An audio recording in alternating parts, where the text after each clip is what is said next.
Welcome to the Live to 110 podcast. My name is Wendy Myers, and you can find me on live to110.com. And you can find the video on my YouTube channel, Wendy Live to 110. Today, we're interviewing Kelly Roughton. She's an EFT practitioner, and I had a session with her last week. I wanted to do one before we did the podcast, and I was really surprised that I was bawling like a baby during our session. I was not expecting that, but I got a lot of results out of the session. And EFT is, I'm sorry, oh, God. What does EFT stand for? Emotional freedom techniques. Okay, I knew that. There's a lot of acronyms out there. Yes. I know what it means, but I just having some brain fog and I couldn't think of it. Thank you for saving me there.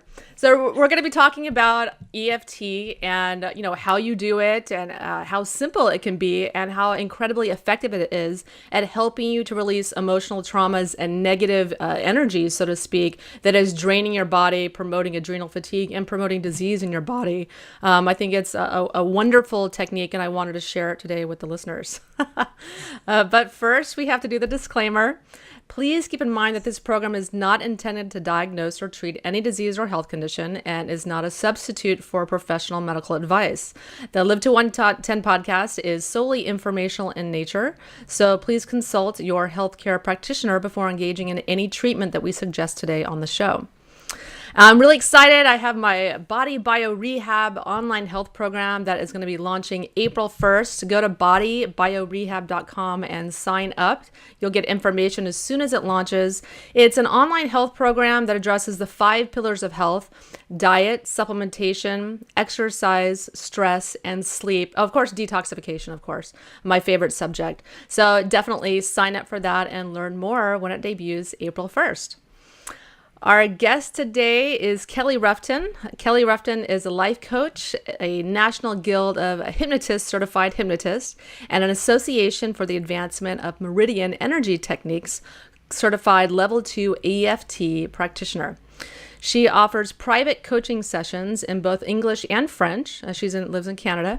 And Kelly is especially passionate about sharing her knowledge of holistic healing techniques with the aim of arming others with tools to heal and grow. She has been facilitating personal growth workshops since 2007, and she also volunteers her time weekly at the West Island Cancer Wellness Center in Montreal to do EFT with cancer patients there. I'm sure that's a wonderful technique for them. It's amazing. So Kelly, why don't you tell the listeners a little bit about yourself and how you came to be an EFT practitioner? Sure. When I was younger, I was one of these people who was really outwardly happy and inwardly stressed out. So I think I spent a lot of time pretending I wasn't. And then when I finally faced up to it, I started looking for solutions. And I got to a point where I just said, I don't want any more relationships like this. I don't want any more stress in my life. I don't want to constantly be beating myself up, which I was doing all the time. So I started looking around. I started with regular talk therapy and stuff like that, which, was helpful. But when I started being opened up to the more holistic types of things, then I really started getting results, and especially with EFT. It's really changed my life. So, I tried a bunch of different things. And what hooked me on EFT, what started me even looking down this road was that one of the things that we say, one of the claims is, try it on everything and often works where nothing else will. So yeah. I was like, sure, I'm open to that.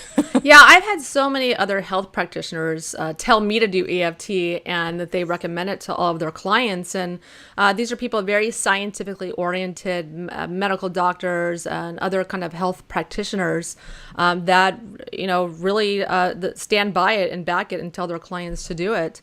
And I'm going to start telling my clients to do it as well, because I think it's really, really important to detox your body from, all these hidden stressors, so to speak, that people carry around with them, traumas, and people, they really hold it in their body, and it can literally make them sick, even give them cancer, like you're working with cancer patients.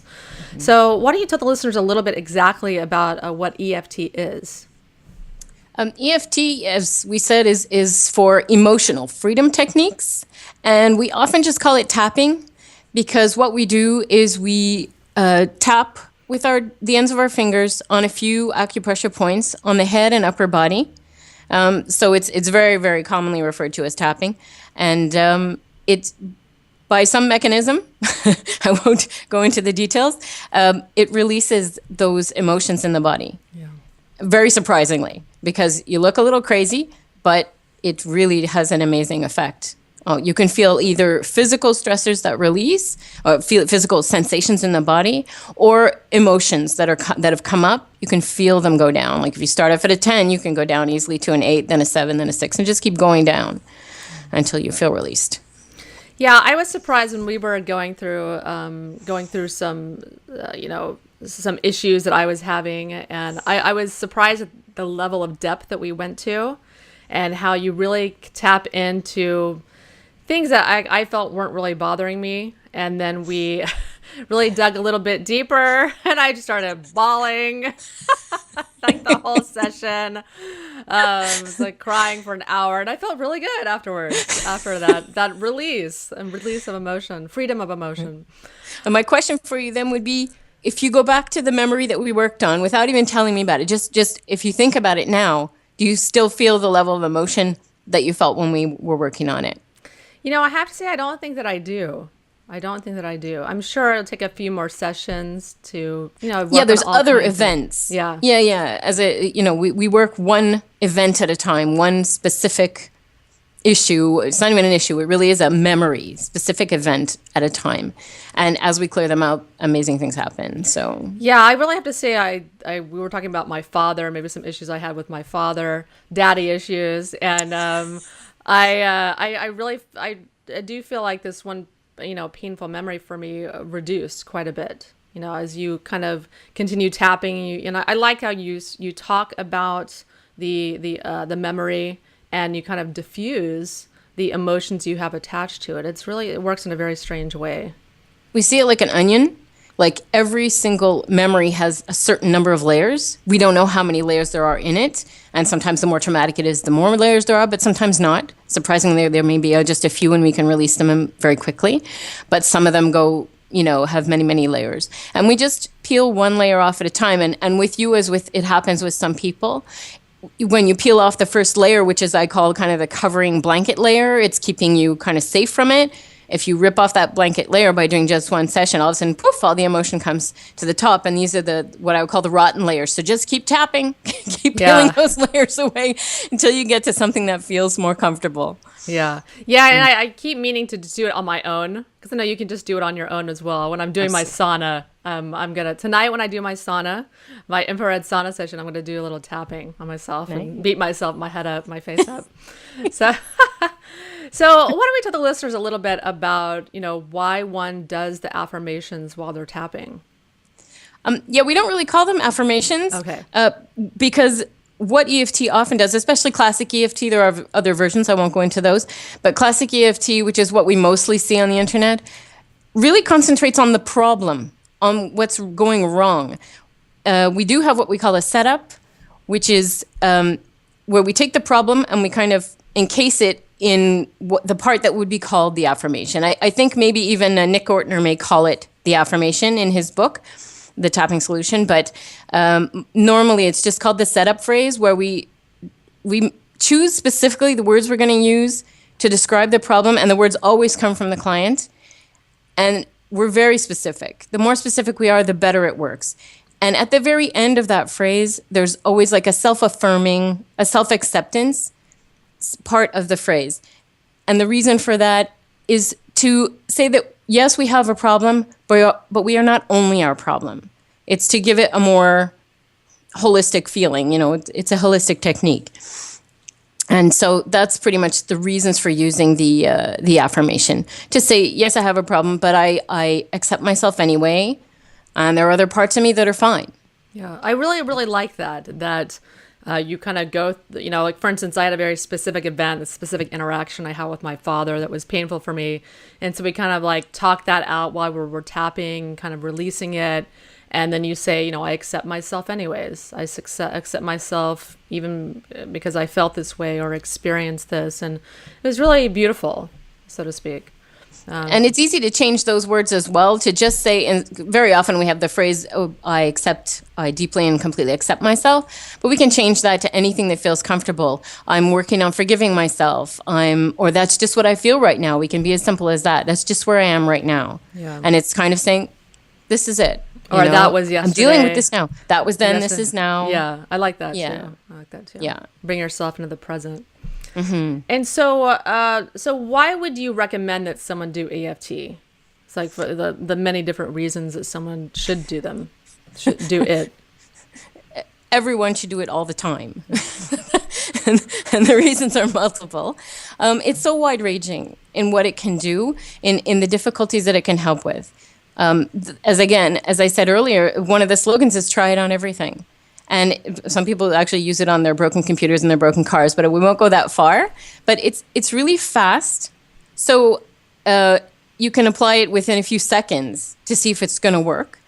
It's very easy. I'll show you the points later. There are 9 points and a little bit of phrasing. It takes about a minute and a half to do. It's effective, really. It's amazingly effective. So, and it can be applied to physical issues, like say you have a broken shoulder. Well, you can reduce the pain and your fear about it, and that will help you to heal faster, because the more your body's immune system is strong and the less stress you have, the better your body's going to heal. If you're angry at your partner, you can tap on your anger and react to that person in a different way, allowing them then to react in a different way. You can, if you have test anxiety, performance anxiety, fear of public speaking, all of those, you can use it for that. Exactly. Before I came on today, I'm like, oh my God, I'm going to get interviewed. You're tapping away. Tapping today. And now I'm feeling calm and relaxed as I'm talking to you. Old memories, as we were saying, we can take an old memory and really clear out the emotions, because it's the emotions from those memories that are causing us difficulties today. Once you remove the emotions, you can look at the memory as if it happened to someone else almost. Yeah. And then you can react in a different way in your everyday life. And it's so powerful that, as I say, I can't think of a reason why people shouldn't do EFT. Yeah. So what is that mechanism? Do you feel that, harbored negative emotions are really draining for people, and could actually even promote adrenal fatigue, for instance, because it's a hidden stressor? Absolutely. I believe that the stress that we carry as a culture practically affects everyone's bodies. It does affect our immune system. When we have the stress hormones going through our bodies, we're getting triggered multiple times a day. Our bodies were not built to sustain that kind of stress. The stress hormones on the long term, short term, they're fine. They have their job to do, and they're putting certain things on hold so that you can run and get away. But when they're constant, because there's two systems in our body, there's the sympathetic and the parasympathetic, and they can't work at the same time. So if your stress response is on, your immune system is not functioning. You can see the problem with that, right? So when this is happening, it's not helpful. So if we use EFT to remove it, to reduce the stress, and that we have to use from removing past events, not just today's stuff. I will explain, though, for adrenal fatigue in particular, I have a client who's she's given me permission to share some of her information on this call, because she realizes that it affects a lot of people. She has adrenal fatigue. She's dealing with that at the moment. And she was suggested by Morley Robbins. Morley Robbins suggested that she use EFT because he told her that using mineral balancing protocols would only go so far. Yeah. Mm-hmm. It's one thing to balance the body. It's very important. But if you don't remove the emotions that are causing these imbalances, then he told her that her healing would be thwarted. Yeah, and that I agree. I think people, they have to do physical things to aid their body, supplements, diet. But you do need to do meditation or EFT or other kind of stress reductions techniques, so to speak, because you have to do emotional detox as well. Exactly. So that's what we're doing with her. When he told her that she should be using EFT, she came to me. And before EFT, this is just to give you an idea of the impact that it can have. She was bedbound for about half the month. She had very little sleep. She remembers one good day last year, I think she told me. I think she's probably exaggerating, but, that's how it feels to her. And she has 5 days of PMS with terrible periods. So using EFT, we cleared old memories, we cleared traumas from her past, we cleared belief systems that she got from her family. We all have them. Belief systems that aren't serving us anymore, limiting us, limiting what we allow ourselves to experience in life. So we're working on all of those things. And we've had about 10 sessions, and she's having more balanced moods.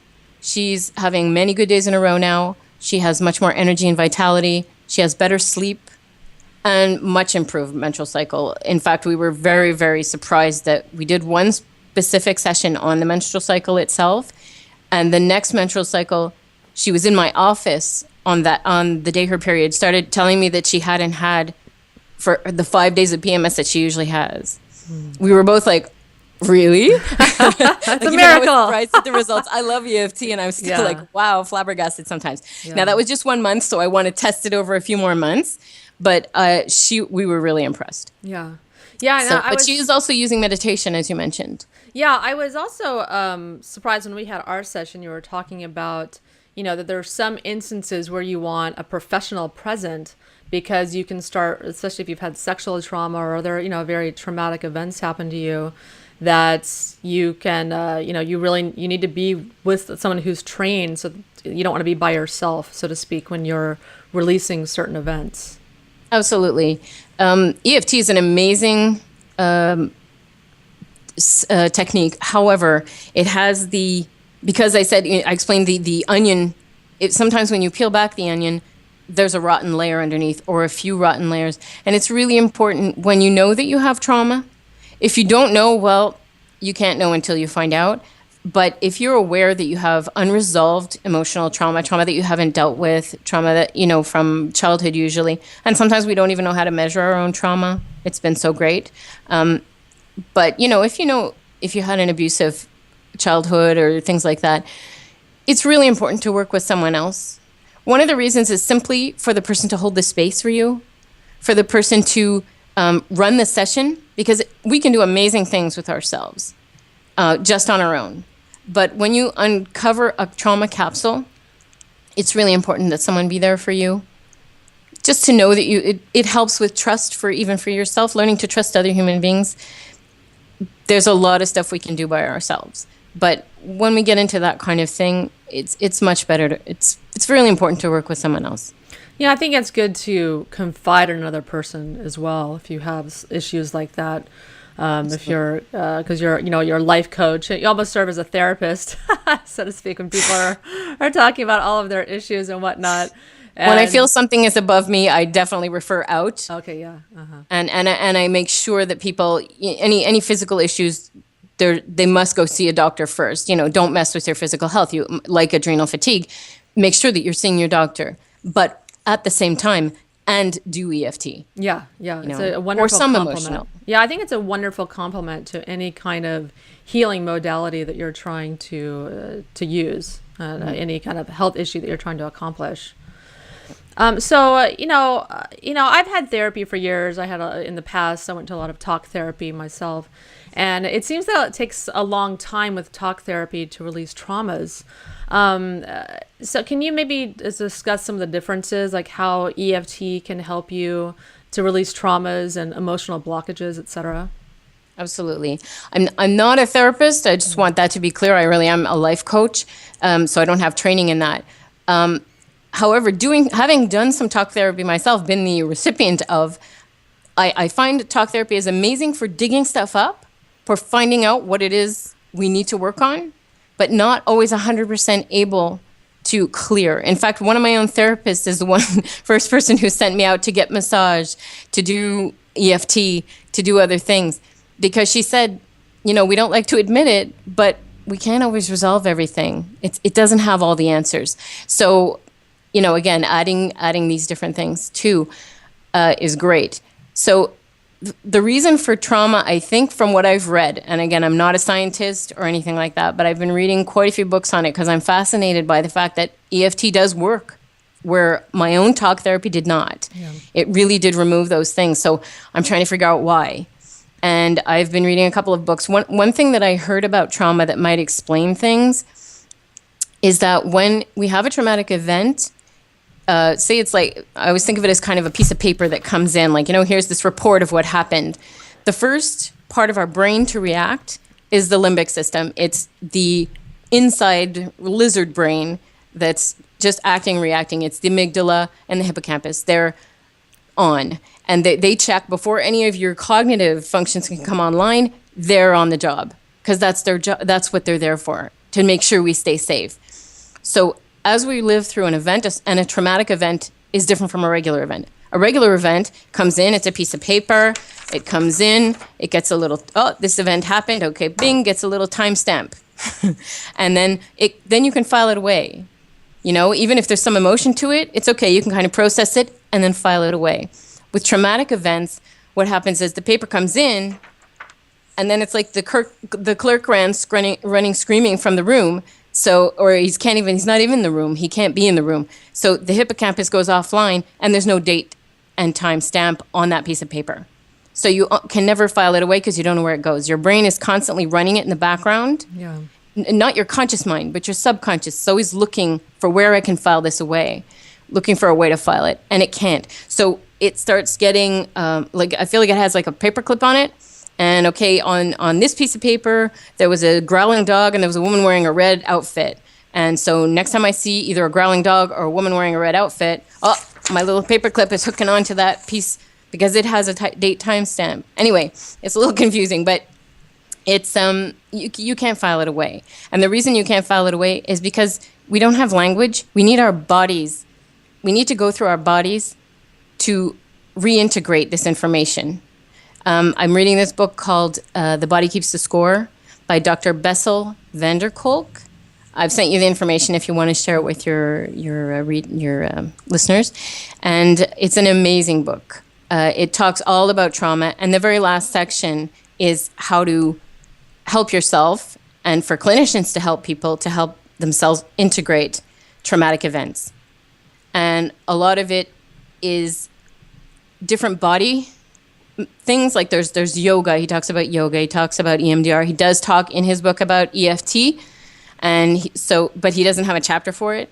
But he does mention it throughout the book, and it's mostly we have to tame the body sensations before we can integrate, before we can find language, because the language part of our brains go offline when we have a traumatic event. He shows in brain scans in his book that when the person is in touch with, and this is not during the trauma, this is talking about the trauma later or reflecting on the trauma later, the part of the brain with language has gone offline. There's no activity. And so if you can't talk about something, which is we're trying to use in talk therapy, we're trying to use the talking part to integrate, but sometimes we don't have the words for the traumatic event because it's so traumatic. So that's why it's like a child having a tantrum. You're trying to reason with it. It can't even hear you. Yeah. So I think that's what's happening. And so we use EFT. I think part of what works in EFT is the whole somatic part, the part that we're touching the body. We're drawing the attention of the brain from the trauma to the body, back and forth. They call it pendulation. And I think that might be part. Again, I'm not a scientist, but this is what seems kind of logical to me. Yeah. I think it's logical to me too. I think that, like for me, talk therapy worked in many respects, but I felt like there was another frontier. There was just something missing where it didn't quite get the results that I was looking for. And this was a decade ago that I was going. But for me, I just felt EFT really had a lot of the answers that I was looking for to bring a release, so to speak, to like expel these emotions forever. Exactly. And again, there are different reasons that are put forth for why that works. I don't know that we can really explain why it works, but it does work. What we can prove is that we are sending calming signals to the amygdala when we tap on the points. Yeah. And so that's what the amygdala needs to be able to then file that piece of paper away. and say, okay, it's in the past now. Yeah. Yeah. And I like that aspect. I like the aspect of, releasing the emotions from a memory so that you can almost see it as it's happening to somebody else, where you're thinking about that memory and it no longer holds that hold on you. It no longer has those emotions or sadness or whatever emotions you have when you think of that memory. It no longer holds the power over you, and it's released. Like I really enjoyed my session with you. So can you demo a few EFT techniques and show people how easy it is? I think the problem with EFT is it's so deceptively simple that people can easily dismiss it or whatnot. Because I've known about EFT for a long time. I first read about it on Mercola's site, but I was like, it's too simple. Like, it's just, what is this going to do? Really. And, but it works. So why don't you just give us a little demo of what people could try at home? Absolutely. So again, I'm just going to say, if you know that you have trauma, please don't tap along with us. And don't go to the summits because there's a lot of EFT summits out there in English, French, and all the languages. And they're amazing for people who don't have trauma. But I have had a client that called me after participating in a summit, and it ripped the Band-Aid off her wound. And so then I had to deal with her on the phone because she, it's the middle of the day and I don't have a spot. So, you have to be careful with it. It's an amazing technique and we can do a lot alone. But major trauma, please take care of yourself is really what I'm saying. Okay? So here we go. I'm just going to start by showing you the points. It's called the basic recipe. And then we'll do a round on stress or overwhelm or something like that because everybody has that. And okay? Listeners, if you're just listening to the podcast on iTunes or what have you, if you want to look at see the points in action, just go to the YouTube channel, Wendy Live to 110, or on live to110.com, the corresponding podcast post. You can watch the video there as well. Okay. And you can also, I can send you a link to, I have a tapping sheet where people can just take the sheet with them and so they can go to my website, innershining.com and pick that up as well. Yeah, I'll put that as a download on the podcast post. Yeah. Perfect. Okay, and I will describe the points, so hopefully even people who are just listening will be able to figure out where they are. So we start with what's called the karate chop point. It's on this. I'm going to just describe the points first and we'll go to the words after, okay? So the first point is on the side of the hand. It's in the fleshy part where you would give a karate chop, right? I know that we give those all the time, but... and we pretty much use just... You tap generally with your dominant hand, so your right or your left, on the other side of your body. But I often use both sides of the body for the face points. So the starting point, again, is the karate chop point. You just tap with all four fingers of your dominant hand on the other side of your hand, on the other hand, sorry. And then we move to the top of the head, which is pretty much the crown chakra, if you know where that is. And then the point after that is the eyebrow. It's the beginning of the eyebrow. So it's, where the fur starts, right, a bit to the left or the right of your nose. And again, it doesn't matter which side of the face you tap on. You can tap on both sides. I often will just split my two fingers and tap on the beginning of both of my eyebrows. And then the next point is the side of the eye. It's not on the temple. It's not too close to the eye. It's pretty much on the bone. Yeah. And then the next point is under the eye. And it's on the bone again. Not too close to the eye, not too far down the cheek. And are we tapping on meridians? We are. It's the end points of meridians. I do not know which ones. Don't ask me. Okay. I wasn't going to. Don't worry. Because I'm one of those people who doesn't actually need the explanation when I see something works. Yeah. So I don't know certain things. Under the nose is the next point, and it's really in that little indentation there above the lip. Okay. And we use generally about 2 fingers. We tap just as long as it takes to say the words that we're going to choose. Okay. And then the next point is the chin point, and it's not actually on the chin. It's in the little indentation there as well, underneath the bottom lip. And then the next one is called the collarbone point. I don't know if you can see me well enough. It's not the collarbone. It's below the collarbone. The way to find it is to find the little indentation in your neck, go down about a couple of, like an inch or so, and then an inch to either side. Again, I'm tapping on both sides, but that's not necessary. Okay, I like to tap on both sides because I believe that I know it stimulates both sides of the brain. If I'm tapping on this side, it's stimulating this side. If I'm tapping on this side, it's stimulating this side. But if I'm driving my car, I use one hand. I probably shouldn't be tapping the car anyway, but if you're stopped at a light. That should be illegal. It should be. It's like phones, Yeah. Okay, then the very last one that we're going to use is the one under the arm. So if you put your hand in flat under your arm and you put your right under the bottom of your fingers there, that's the point there. It's for the women, it's in the bra strap, and for men, it's just about 4 fingers down. So you just tap using, again, the flat of your hand, your fingers on that space. And again, some people do it this way. It's very, very flexible. You can whack the top of your head. You can do it like this. You can do anything you want. This one, you can tap it like this, either with both hands, 2 hands like this. You can tap it, flat like this, or like whatever way is comfortable to you. And there's not supposed to be any pain involved, okay? So if something is uncomfortable to you, just skip that point, or whatever's not working. It's very flexible, and all the points are not necessarily required at every moment. Okay. Does that make sense? Yes. Okay. All right. So that's the tapping points. Next, we're going to add the words. So I'm going to use stress because it's simple and most people have it.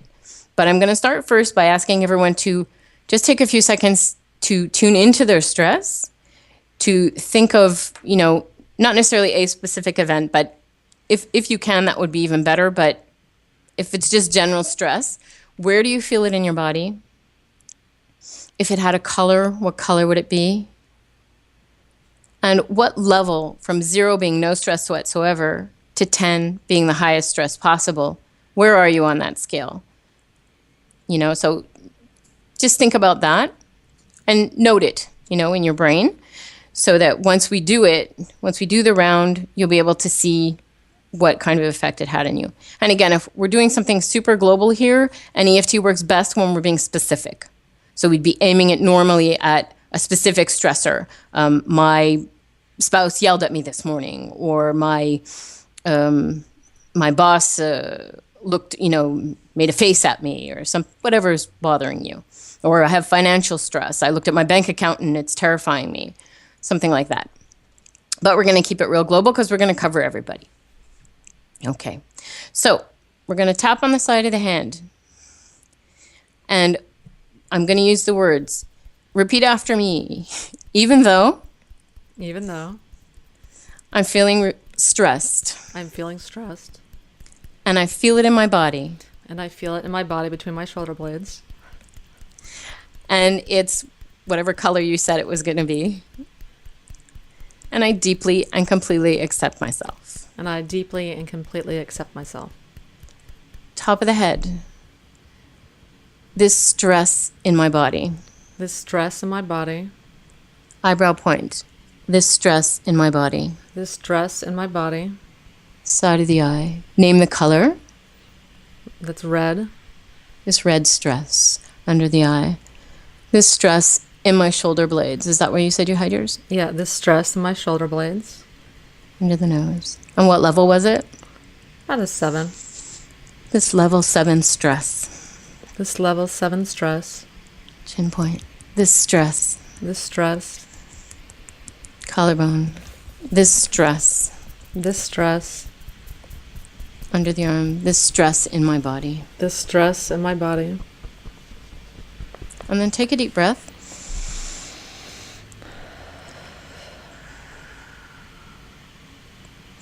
And then you go through and you check the stress level. Does it still feel like it's a 7? It feels a little bit less. Okay. The color. Has the color changed? Does it still feel like it's red? I can't really say. Okay. For me, that's a shift. Okay. That means that if you can't see it as red anymore, then probably something has shifted. Okay. And in your body, your shoulder blades, do you notice a difference? Yeah, it feels a little bit less. Might be because I'm just sitting out in my chair It uncomfortably. It could be. Like I said in my session, my shoulders are always bothering me. Right. So, yes, when we have a go-to spot in our bodies, it's and that's where a lot of people hold, especially with adrenal fatigue. They really hold their stress in their between their shoulder blades. right. That makes a lot of sense. You know, we all have our places. Me, it's my neck as well. It's like my neck and shoulders. It's like, Yeah. so when they're tight, I know I need to do a couple of rounds. It helps me to bring it down. So do you want to do one more round just so people can get another, an idea? Sure, why so not? I would There's have a little everyone construction going on, so I hope there's not a bunch of noise while we're doing our tapping. All right. It's not a big deal. Just keep tapping whether you can hear or not. Okay. All right. So I'm just going to have everybody reassess for themselves where they are, what level of intensity, if the color has changed, if they can get, they can also give it a shape if they want, if they see a shape for it. Otherwise, it's no big deal. And again, where it is in the body, and if the shift has changed what they feel in their body. Yeah. Okay. So if it's not a 7, you think it's a little bit less? Like It's about a 6. Okay. So let's just tap on the credit chat point again. Say, even though I have this level 6 stress I have this level 6 stress in my shoulder blades, in my shoulder blades, and I have no idea what color it is, and I have no idea what color it is. I deeply and completely accept myself. I deeply and completely accept myself. And we're going to the top of the head point. We just tap lightly. We say, this stress, eyebrow point, this stress in my shoulder blades, this stress in my shoulder blades, side of the eye, this level 6 stress, this level 6 stress under the eye, this stress in my shoulder blades, this stress in my shoulder blades, under the nose, this stress in my shoulder blades, this stress in my shoulder blades, chin point. I have no idea what color it is. I have no idea what color it is. Collarbone, this stress in my shoulder blades, This stress in my shoulder blades. under the arm. It's okay to let it go. It's okay to let it go. And take a deep breath.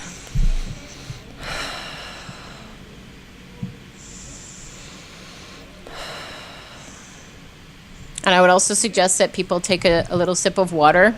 Water's good when we're doing EFT as well, because we're working on the electrical system of the body. So, how does that feel? Feels really good. Yeah? Yeah. 0 to 10? I think it's maybe about a 4 now. Okay.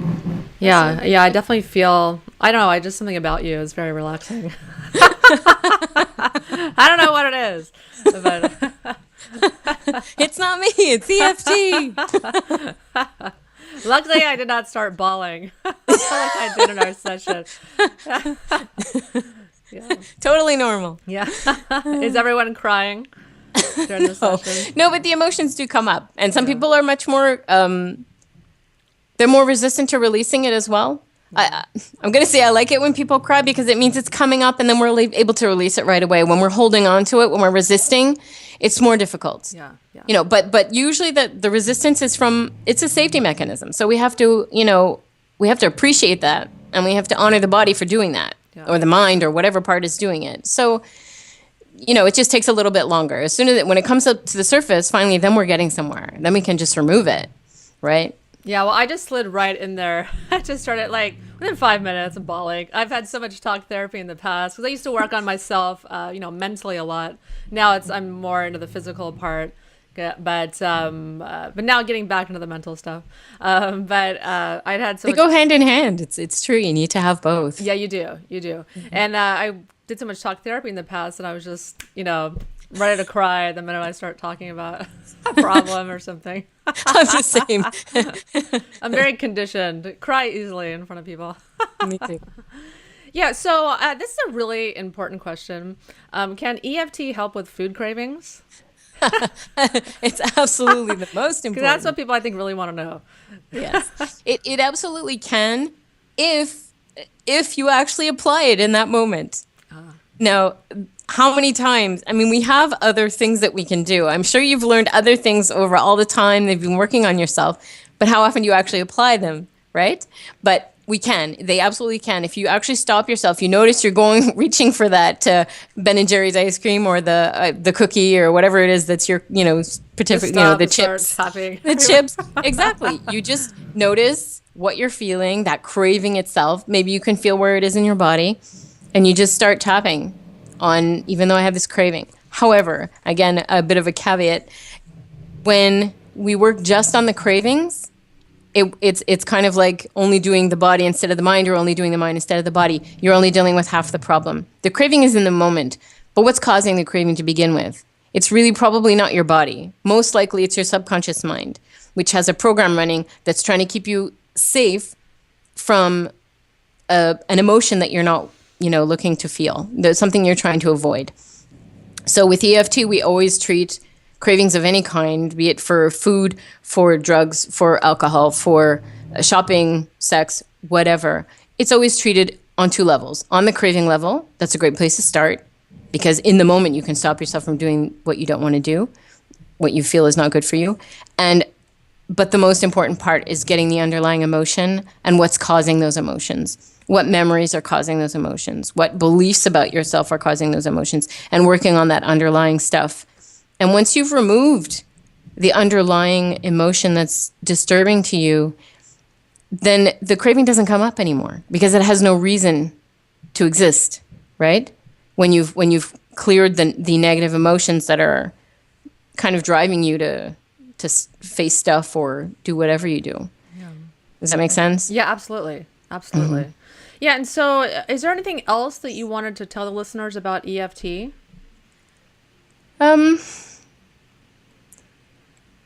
I just think it should be the go-to. Mm-hmm. It's so amazing. You don't.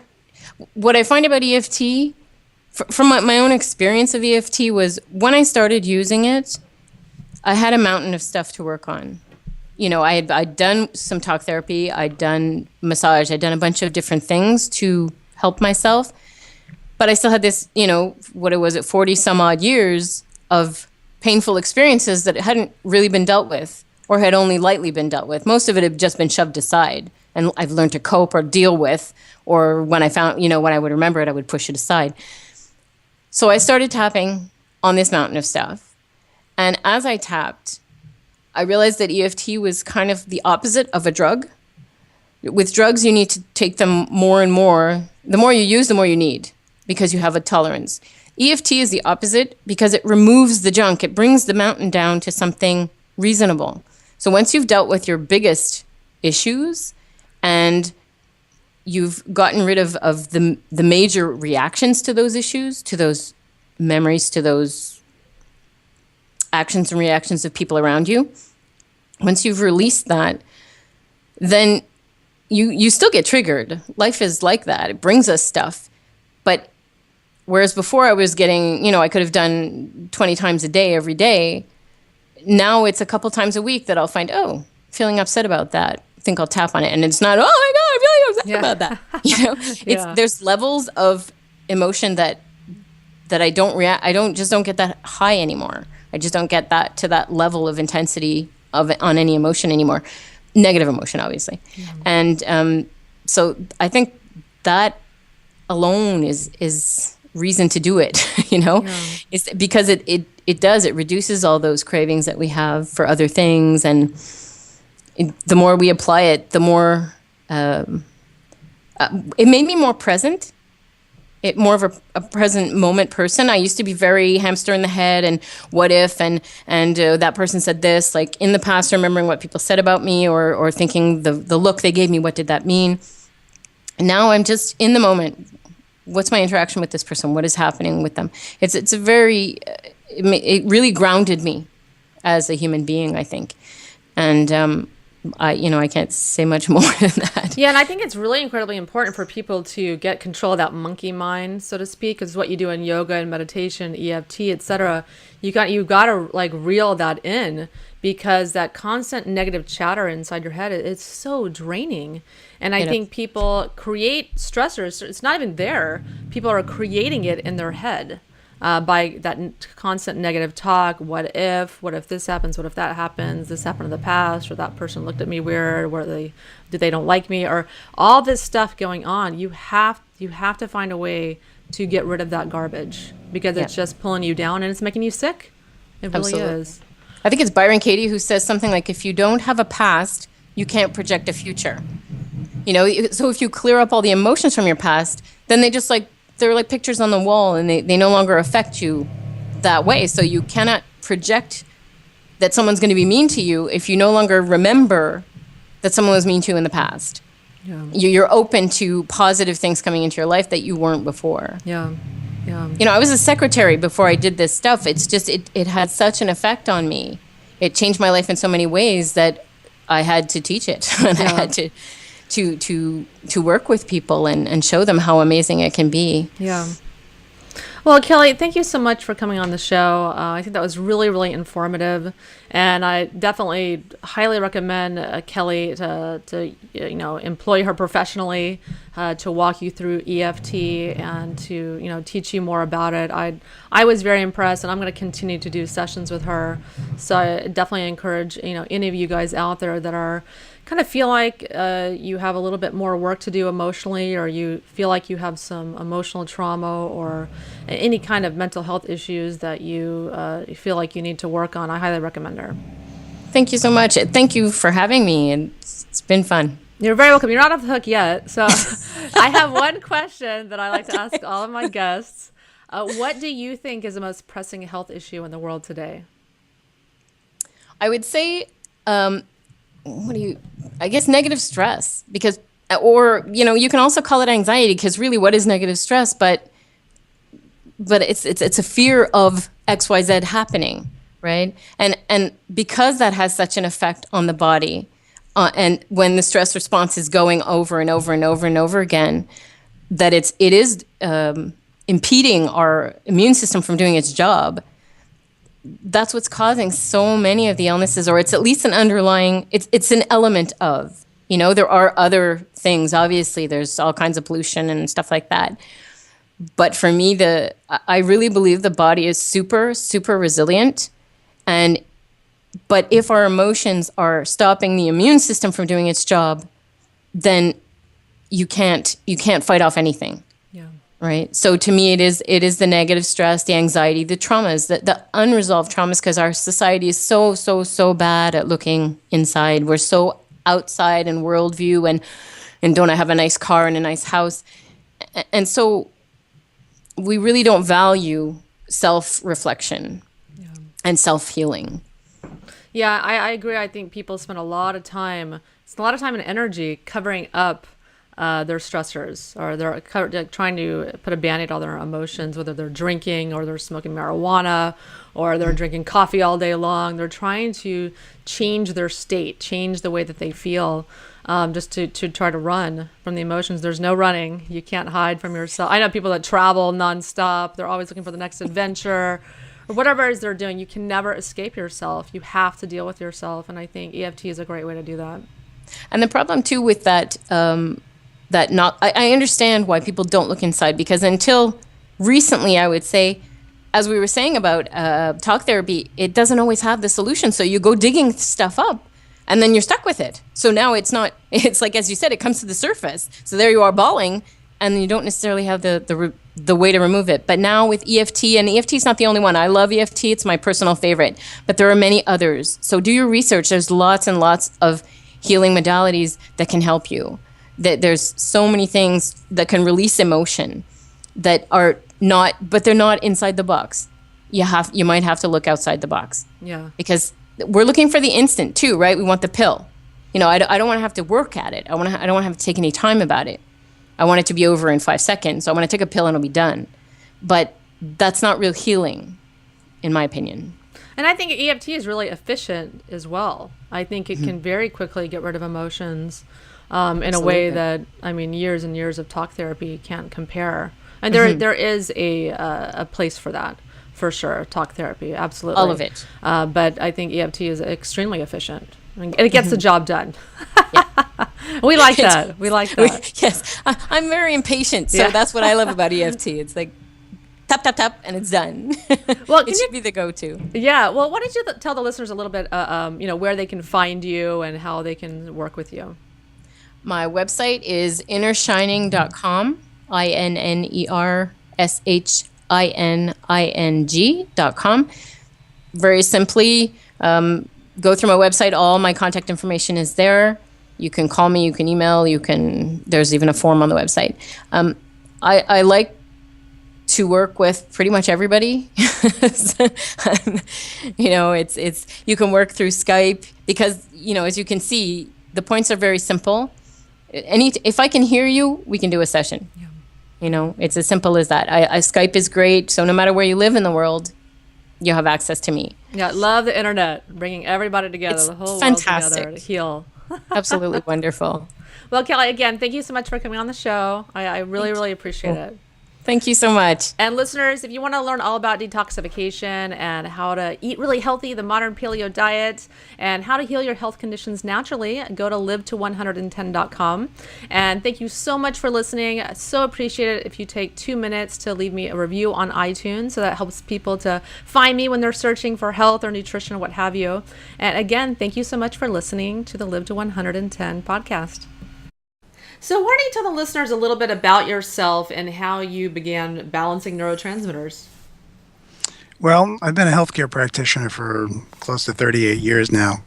I started out as an EMT in New York City, and then I went to college for nursing, and I was a registered nurse for about 10 years. And for the past 28 years, I've been a chiropractor. And I got into doing alternative medicine has always been something I've been interested in, but I got into the neuropsychiatric realm because I have a child with schizoaffective disorder. So going the traditional route, my son very quickly became not my son. And they had him on so many different medications that he simply wasn't who he was. So there was a day when I kind of looked in the mirror and said, this disease is screwing with the wrong daddy. And I started researching and I started associating with myself with people who were in the know. And this entire realm of neuroendoimmunology, neurotransmitter balancing started blossoming in my head. And not only was I able to help my own son with integrative psychiatrists, but I learned an entire new practice. So this included things like neuroendoimmunology. I also have certifications in applied kinesiology, cranial manipulation, nutritional counseling, and I treat all manner of different things because what we do now that we've coined as methylation and bioindividualized medicine gives practitioners the ability to look at the root causes and downstream effects of everything, where usually people are treating one end or the other, and the genetics, kind of an overview, gives us a big 10,000-foot point of view and saying, gee, that pathway may crash, that one may crash, and we can look at everything, put it together and say, hey, this is why you're not healing, and these are the possible causes. So it just kind of blossomed over time and kind of burgeoned. And this is my absolute passion. I have been enjoying what I'm doing. I'm helping a whole mess of different people finding answers when they haven't been able to get answers elsewhere. And those answers also include methodologies of healing. And I'm watching kids and adults who have been ill for lengthy periods of time and told it's either in your head or you're never going to get better, start getting better. And I love that you're doing this all with functional medicine and targeted nutrient therapy and amino acid therapy, etc. I think I love to hear stories. You talked about many case studies